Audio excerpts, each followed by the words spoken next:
তেওঁলোকে বৰ্তমান 1 কোটিকৈ এডভান্স বিচাৰিছে আমাৰ ডিকি দত্তই তাত অলপ নেতৃত্ব লৈ আছে গতিকে তেওঁলোকৰ চেনেল বনাই ৰাখিছে যে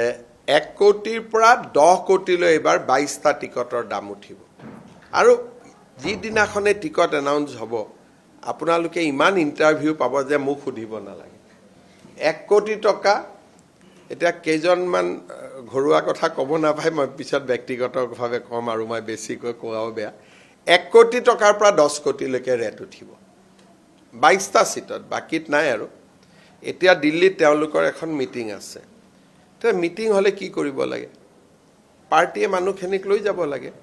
এতিয়া গৌৰৱ গগৈয়ে কৈছে যে যিবিলাক কেণ্ডিডেট বিলাকে মানুহ লৈ যাব লাগিব তানে কেণ্ডিডেট সকলো তুমি টিকট দিব নোৱাৰা এটো আনএথিক্যাল হল নে নাই তেওঁলোকে কৈছে এতিয়া আপোনালোকে চাব মিয়া এৰিয়াত প্লেনৰ আৰু ট্ৰেইনৰ টিকট কিনা ধুম উঠি আছে কেদিন কিহৰ কাৰণে গৌৰৱ গগৈয়ে কৈছে যে পাৰ্টিয়ে মানুহ নিব 300 প্ৰত্যেক জিলাৰ পৰা 10 জন কৰি আৰু বাকি 14 তাৰিখৰ মিটিংত জুনে যাব কেণ্ডিডেট বিলাকে লৈ যাব লাগিব কিন্তু কেণ্ডিডেট বিলাককটো তুমিটো কেণ্ডিডেট মানে এটোটো কেণ্ডিডেট নহয় টিকট বিচাৰা কেণ্ডিডেটে টিকট ইলেকশনৰ কেণ্ডিডেট এজনে হ'ব বাকি কেজনে কি কৰিব বাকি কেজনৰটো পইচা এনে যাব একেদিন সবে আপোনালোকে খবৰ কৰক সবে ধামধুম টিকট কৰি আছে মই খুদিলো কিয় কৰি আছে বলে যিমান বেছি নিম হিমানে টিকটটো কনফাৰ্ম হ'ব এনেকে পাৰ্টি চলে নেকি এইবিলাক মানুহে দুখিয়া দৰিদ্ৰ কেণ্ডিডেট কোনোবাই মাটি বিক্ৰী কৰিব কোনোবাই গাড়ী বন্ধকত দিব কিবা কৰিব মানুহৰ টিকটৰ কাৰণে এইবিলাক কৰিব এই বাবা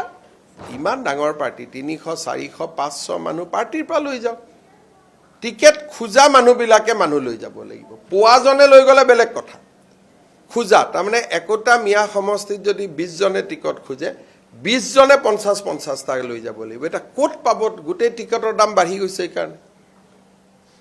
সেইকাৰণে টিকেটৰ দাম বাঢ়ি গৈছে ৰেলৰ টিকট নাই কিদিন আপোনালোকে খবৰ কৰক এইবিলাক হৈছে কংগ্ৰেছৰ ৰাজনীতি আৰু মই ভিতৰৰ কথাখিনি গম পাই যাওঁ কলে আকৌ ইনকুৱাৰী লগাই দিয়ে কেনেকে গম পালে কি গম পালে এটা গমটো তেওঁলোকৰ পৰাই পাওঁ তেওঁলোকে যদি নিজৰ ঘৰতো কৈ দিয়ে তাৰ পৰাও মই গম পাওঁ আৰু তেওঁলোকে এটো টেপ বন্ধ কৰিব নোৱাৰে ইজনক ডাউট কৰে সিজনক ডাউট কৰে প্ৰথমে ডাউট কৰা কেজনটো মিটিংত যদি নাথাকে তেতিয়া থাৰ্ড এজনক ডাউট কৰে ফৰ্থ এজনক ডাউট কৰে 6th এজনক ডাউট কৰে ডাউট কৰি লাভ নাই ন কাৰণ তেওঁলোকে ঘৰৰ মানুহক কোৱাৰ লগে লগে সেকেন্ড কাবাক কোৱাৰ লগে লগে মই চকুত মই গমে পামেই আৰু দিল্লীতো মোৰ মানুহ আছে অসমৰ কেজনে নকলে দিল্লীৰ কেজনে কৈ দিব এতে এই কামটো একেদিন কৰি আছে 14 তাৰিখে কিবা বুলে মিটিং আছে দিল্লীত সব কেণ্ডিডেট বিলাকে টিকট বুক কৰি আছে মই এটাত ভাল পাইছো আমাৰ মিয়া মানুহ সকলে দিল্লীও দৰ্শন পাই যাব থাকি আহিলেতো আৰু ভাল অসমৰ অলপ কমি যাব